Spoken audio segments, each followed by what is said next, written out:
If there's one thing our industry needs, it's more fun. The larger brands can come across with a certain aura of self-importance, and I'm quite often reminded of the old child story from H.C. Andersen, The Emperor Has No Clothes. It's not rare to see an enormous amount of effort and marketing spin on a new dial with an ever so slightly different shade of colour, a marginally larger or smaller case, not to mention selling an aura of exploration that applies to almost nobody.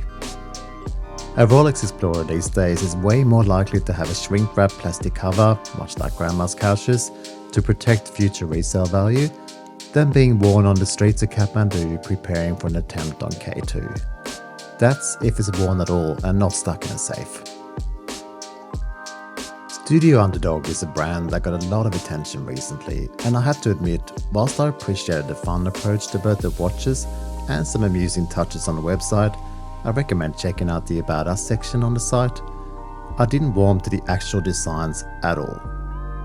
The placement of the model name and logo, not to mention a 0 in the brand name, just hurt my delicate design senses.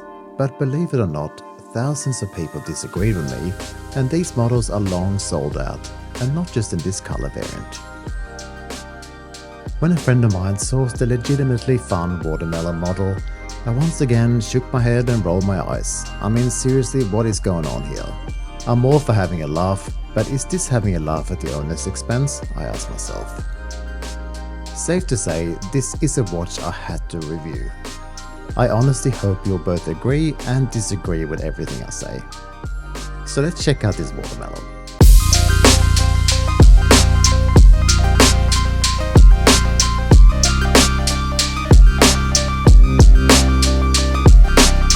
If you like this watch, it is sold out at the moment, but you can enter your email on the website to get notified on future launches, so keep that in mind.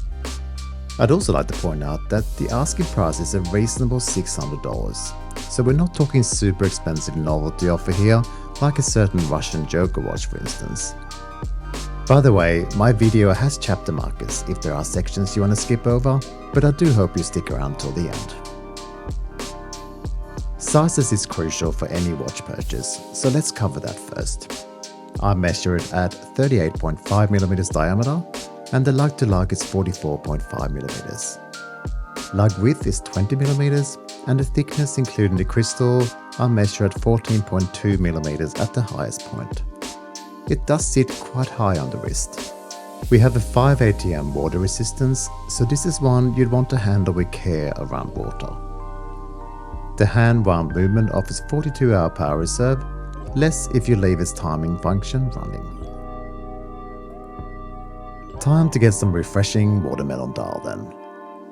I have to tackle my main issue here being the logo and bicompax text, which by the way refers to the two subdials. This is a chronograph, and as we know, the large hand will only move when you time something, which we'd have to admit here would be pretty rare, right?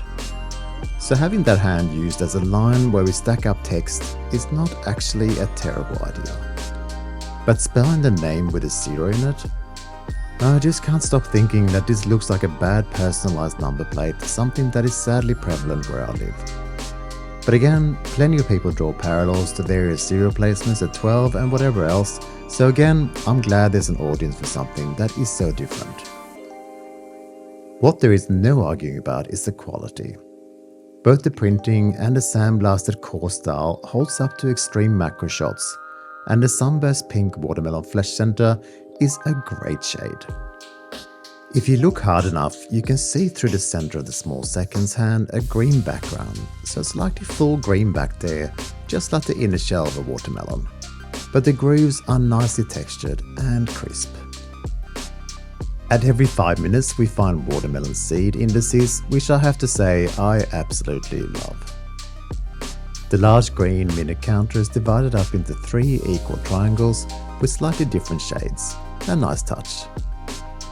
The final touch is a tachymeter with subtle minute markers in slightly darker green that mirrors the train track printed markers. Plenty of detail here to find for yourself if you're the new owner. On the timing element, the top pusher starts and stops the timer. The bottom one resets. It's a no-frills timing feature that both looks good and works well. As mentioned, the small seconds left-hand dial is the only sign of the movement running. Covering all this melony goodness is the large sapphire crystal that's double domed on top, and we also have a flat one on the back to show off the movement that we'll get to shortly. The case is 316L stainless steel and all brushed. It comes across a little top heavy with its large crystal and fairly slab-sided, but comfort is not an issue.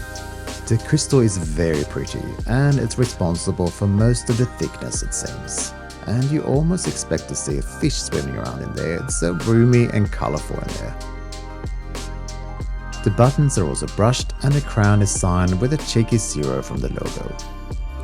I wish it stuck out a little further, since this is a hand-wound movement and will require a fair bit of finger action by its owner. And it's not an overly smooth movement to wind.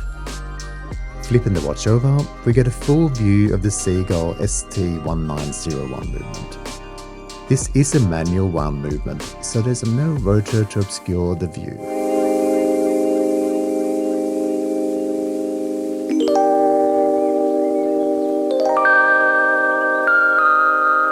It's not the most modern nor sophisticated movement, but if it does fail for some reason, getting a full replacement should not be particularly hard. If you're interested in learning more about it, check out my video on the Seagull watch here, which also has a very interesting article in the description. The strap is deceptive. Much like the entire watch, it's assembled in the UK, and the strap itself is sourced from a business called the Strap Tailor.